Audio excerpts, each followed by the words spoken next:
All right, let's record a MIDI bass line. The first thing I want to do is get this thing up out of one bar. And so I'm going to shift select these kicks right here and Command J, or right click and consolidate, which as you can see on a Mac is Command J. Windows Control J. So we're going to do that. And there's my new kick. Command R says rename. And I'm just going to stick my initials in front of it, like so. Put a different color on it because I can. And there it is. Make sure that this end is great. It is. And I'm going to do the same with the snare. Command J. And just make sure that all of these are trimmed up nicely. Okay. And then I'm shift selecting the whole piece and Command D, duplicate. And what I'm doing is creating a 8-bar section so that I can improvise my MIDI bass line. Okay, and I notice I'm in the red a little bit, so I go Tab key over to the mix window, shift select all these. And when I have all these shifts selected, I can just bring them all down just like so.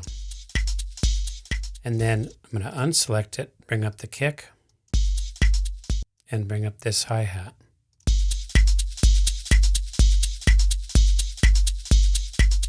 And I'm still a little bit in the red. It doesn't matter, you don't mix with your eyes, but I'm just going to pull those down again using the same technique.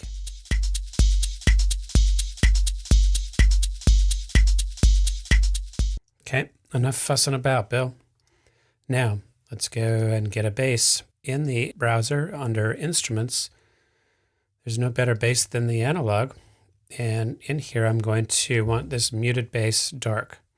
So this is going to be an ADV, which is a Ableton device. It's going to have effects and an instrument on it. And I'm just going to hold it in an open field. You'll notice I can't drag it to an audio track. Why? It's MIDI. So I'm going to hold it in an open field, just like this. And I want to hear it, but I don't have a regular keyboard here. So I want to play it with my computer keyboard. So the first thing I do is make sure that this button is enabled, and then I arm the track. Okay, and a little word. If you're using a drum machine that has like 5 hits on it, sometimes you'll play the computer keyboard and you're like, it's not there, dude. I'm telling you, it doesn't work. But what you need to do is find the octave of it. So if I hold X, so I tap X every time, X, and then Z goes down by the octave. Here we go. Listen. Z, Z, Z, Z, Z, Z. Okay. X, X. Okay. So find the sweet spot. And I'm going to just record. I've got 8 bars to get it right. And I'm just going to, maybe I'll show you overdub recording actually. That could be good. This button right here allows me to overdub. So I am going to arm this. And if you wonder ever what anything is, this is MIDI arrangement overdub. Overdubbing refers to recording yourself over and over again without erasing. Okay, so I'll just show you.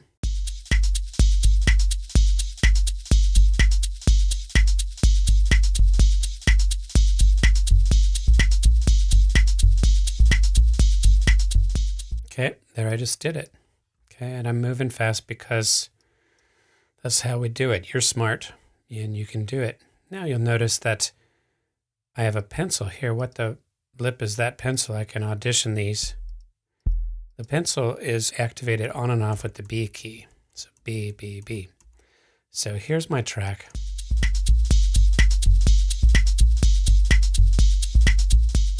Okay, and I want to change my grid. So I'll get it over here, change my grid to 16th notes, and I'm just going to hand nudge some of these back, just like so.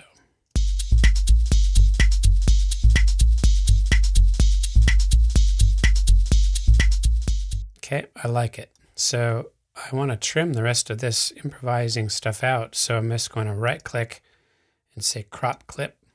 Okay, now I have my bass line. I want it to loop, so in clip view inspection, I'm going to just cause it to loop just with that button there, and I'm going to go all the way.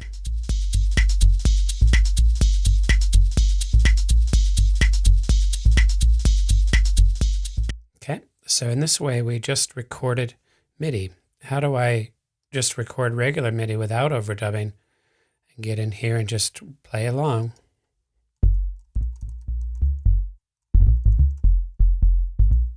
Okay, and there it is, Self-Discovery Odyssey. Okay, so we've recorded our MIDI bass, and in the next tutorial we're going to add some effects, try to get this thing to pop a little.